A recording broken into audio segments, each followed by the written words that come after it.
Hey guys, it's Jake here, and if you're looking to change your pool lights to LED, this is the video for you.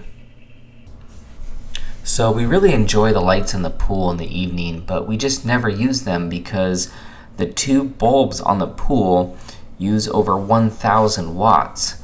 Even the spa is another 500. So if we were just to operate the pool 7 hours a night, that would cost us about $63 a month, or $740 a year in electrical prices in California at 29 cents per kilowatt. So I'm going to show you how we retrofitted our existing incandescent Pentair and Telebrite housings, and we're going to drop that power usage down from 1,000 watts down to 80 watts. And that's going to cost us about $5 a month, or about $60 per year, to operate our pool light every single night for 7 hours. Okay, first thing first, we need to turn off the power to our pool lights. So you're gonna have a control panel like this, or you're gonna have circuit breakers on your house. And I turn on the light first, and I flip my circuit breaker at the very bottom, and then I go check and make sure that the light's off. And then I'll go turn the light also off on the switch. So now we're safe to go operate. We'll take some swim goggles, and you're going to need a Phillips screwdriver. And it's one screw at the top of the housing that needs to be removed. The hardest part here is just staying in position while you're underwater. You can also do this without actually getting in the pool by reaching down. I've done it a couple times. Now this entire housing is full of air, so it's going to want to float right up.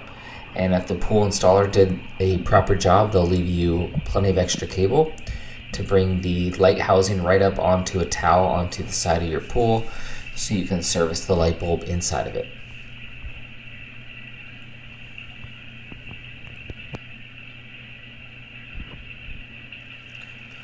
We're going to use a 3/8 inch socket here and a crescent wrench.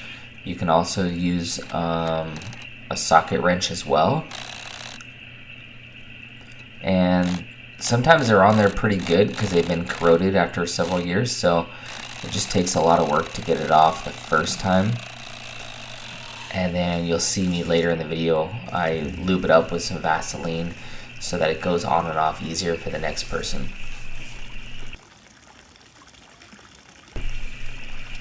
Now we take the housing apart, and you're going to see a big rubber gasket inside, and we need to replace that anytime you open up this housing or replace the bulb. When I took these apart, they were pretty corroded and broken down, so you can get a new O-ring. I'll put a description in the link below, and those are $15 for 2 of them. Now here you'll see that there's no light bulb in my housing. That's because I put it back while I was waiting to get an LED bulb. So this housing has a new gasket, and it's just waiting for a new bulb here. So make sure you wipe down your housing really well along where the gasket seals.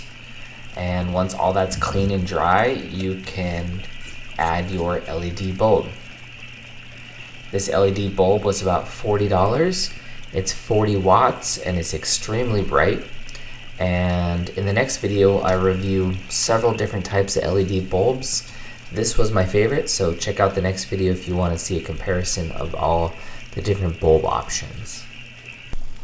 Okay, in this next clip, you'll see me adding the new gasket to the glass lens. I just wanted to show you how it goes on. It pushes on really easy.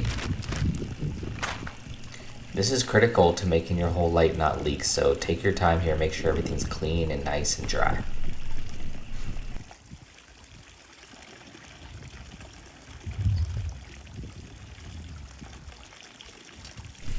Okay, then you just put your glass lens and gasket right on top.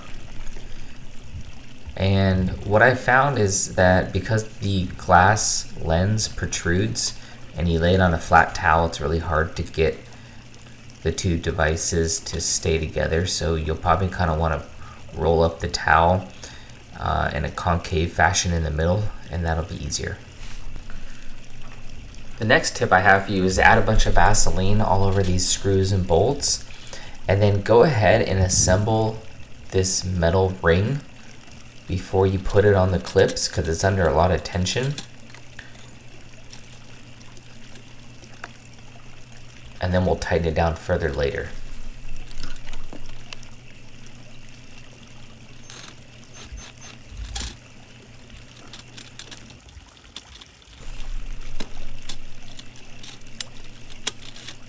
Once you get it all back assembled, it's a bit of a struggle sometimes for me because I'm not left-handed and the driver has to be on the left side and the nut on the right side because of the way it assembles. If that bolt was to stick out, it won't fit back into the pool, so it needs to stick towards the housing. But drive it all the way, completely tight. Remember, you don't need an electric drill to do this. You can also use the socket set. And then I like to go around and make sure everything looks perfect before I even get it close to the water. The next thing I suggest you do is get away from the water and then go test the light. Make sure everything operates before you put it back in the water. Now when you go to reassemble it, there's kind of a little metal tab at the bottom, so you want to get that in place first and then press the top of the housing closer and then reattach your Phillips screw head. So it kind of needs to be clipped in place on the bottom and then screwed in place on the top. When you're all done, pull from the bottom and make sure it does not pull out.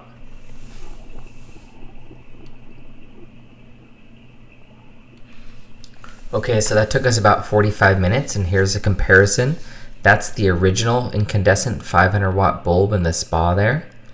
And then here's our new 2 LED bulbs in the pool. So you will see there is a color temperature difference, but I'm okay with it. I like it. And the pool is only using 80 watts while the spa is using over 500 watts. So in this video, we got to take a look at how to remove that old inefficient 500 watt incandescent bulb you can see here and swap it out for something much more energy efficient. Alright, in the next video, we're going to talk about several bulb options on the market. We'll also talk about color LEDs and some remote controls for your pool and pool lights. Alright, if you found this video helpful, please give us a like and a subscribe, and we'll see you on the next video.